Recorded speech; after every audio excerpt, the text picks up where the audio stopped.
You've been punished by this system. You just didn't know it had a name. Every time you've been left out, every silence that felt louder than a shout, every room you walked into where nobody seemed to notice you arrived, that's not oversensitivity. That's a 300,000-year-old execution method, and it's still running inside you. Today, if you break the law, the state removes you, puts you in a cell, behind a wall, where nobody has to look at you. Ancient humans had none of that. No state, no walls, no one whose job it was to enforce the rules. For 290,000 years, humans lived in groups of 30 to 50 people. Everyone knew everyone. Everyone depended on everyone. Your survival was literally attached to the person next to you. So when someone broke the rules, stole food, hurt someone, refused to share, the group couldn't afford to just lock them away. They needed a system that worked without prisons. And they built one. It was quieter than a prison, more precise, and it hit harder than any physical punishment ever could. Christopher Boehm spent decades studying hunter-gatherer societies across every continent. His book, Moral Origins, documented how these groups handled rule breakers. The pattern was the same everywhere. It always started with gossip. Not the kind you're thinking of. Gossip was the early warning system. If someone was acting selfishly, hoarding food, bullying others, throwing their weight around, the group talked about them. Not behind their back, right in front of them, but indirectly. A joke here, a loaded comment there. Everyone understood what was happening. The message was, "We see you. Change course." The Kong-san of the Kalahari still do this. They have something called a ridicule song. If someone in the group is acting arrogant or selfish, the others compose a song mocking them by name. They sing it at the next gathering. The whole camp joins in. No blood, no bruises, just your entire social world telling you, publicly, specifically, rhythmically, that you're out of line. Now, pause for a second. Think about what that actually feels like. 30 people you depend on for survival, people who literally keep you alive, singing about your worst behavior. In a world where you can't leave, where there's no other group to join, where being on the wrong side of these people means starvation. That was stage one, and for most people, it was enough. But not always. If gossip didn't work, the group escalated. The Inuit of the Arctic practiced something called a song duel. Two people with a dispute would stand in front of the entire camp and trade insults in song. Verses of mockery, exposed secrets, accusations, all performed for an audience that decided the winner by consensus. It wasn't about who was more clever, it was about who the group sided with. The loser didn't just lose the argument, they lost standing. Trust, the invisible currency that kept you fed and protected in a world with no institutions to fall back on. But if someone was truly dangerous, if they killed without reason, if they repeatedly refused the group's correction, if they became a threat to survival itself, the group had a final option. And it wasn't execution. Not usually. It was ostracism. The Yagan of Tierra del Fuego practiced complete social death. The group simply stopped acknowledging the offender. No one spoke to them. No one shared food with them. No one looked at them. They became a ghost, present in body, erased in every way that mattered. And here's the part that most people miss.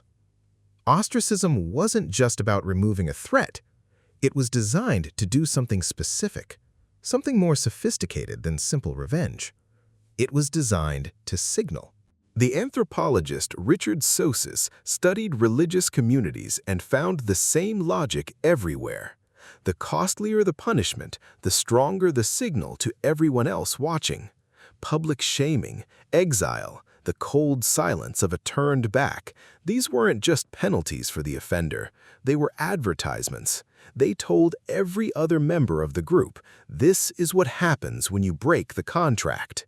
Maximize the signal, maximize the visibility, maximize the psychological impact.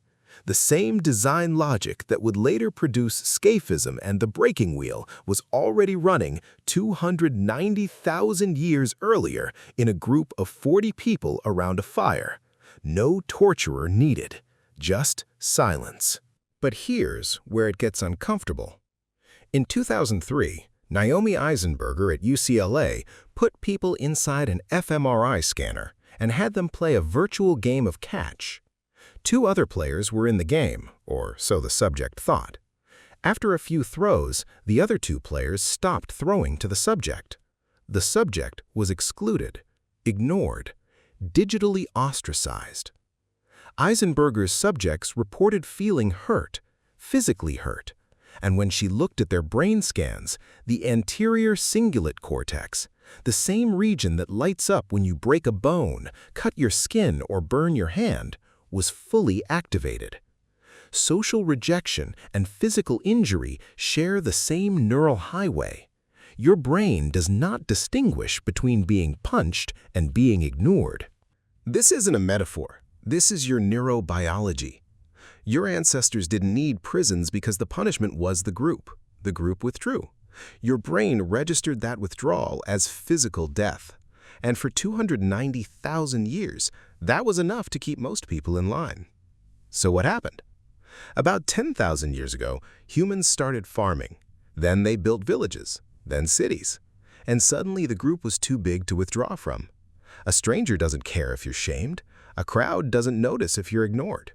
The old system, gossip, ridicule songs, the devastating silence of a turned back, only works when everyone knows you, when your survival depends on being seen. At scale, ostracism breaks, so humans replaced it with something cruder: physical pain, prisons, executions, torture. Not because it worked better, because the old system couldn't operate at 10,000 people. You can't socially kill someone in a city. There's always another group, another fire, another set of faces that will take you in. So the state took over punishment. And the state doesn't do subtle. The state does walls and bars and solitary confinement, which, by the way, is just ostracism rediscovered by people who didn't understand what they were copying. Solitary confinement doesn't work because it removes your freedom. It works because it removes your social visibility. Your brain registers it the same way your ancestor registered being exiled from the fire, as dying. You still run the old software.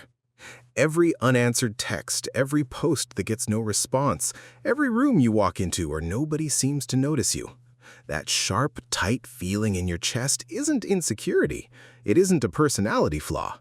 It's a 300,000-year-old alarm system telling you that you're about to be removed from the group. The punishment mechanism that kept ancient humans in line for hundreds of thousands of years is still inside you.